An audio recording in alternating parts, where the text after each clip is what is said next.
দিনটো যদি একো কাম কৰিব মন নাযায়, এলাহ লাগি থাকে, কি কৰিব? যদিহে আপোনাৰ দিনটো একো কাম কৰিব মন নাযায়, এলাহ লাগি থাকে, পঢ়িব মন নাযায়, টোপনি লাগি থাকে, তেতিয়াহ'লে আপুনি মাত্ৰ সৰু কাম এটা কৰক। ৰাতিপুৱা উঠি মৰ্ণিং ৱাক কৰক। খোজ কঢ়া বা দৌৰা, যিকোনো ধৰণে দেহাটো ভাগৰ লগাই লৈ গাটো গৰম কৰি ব্যায়াম যোগাসন কৰি লওক। তাৰ পিছত পানী খাওক। ইয়াৰ পিছতহে আপুনি যিকোনো খাদ্য গ্ৰহণ কৰিব। আপুনি দেখিব ইয়াৰ ফল লগে লগে লাভ কৰিছে।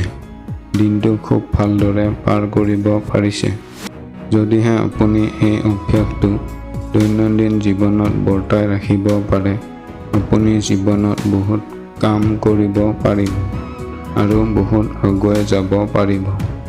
এনেকুৱা ভিডিঅ'বোৰ পাই থাকিবৰ বাবে চাঞ্জা টল্ক চেনেলটো ছাবস্ক্ৰাইব কৰক। ধন্যবাদ।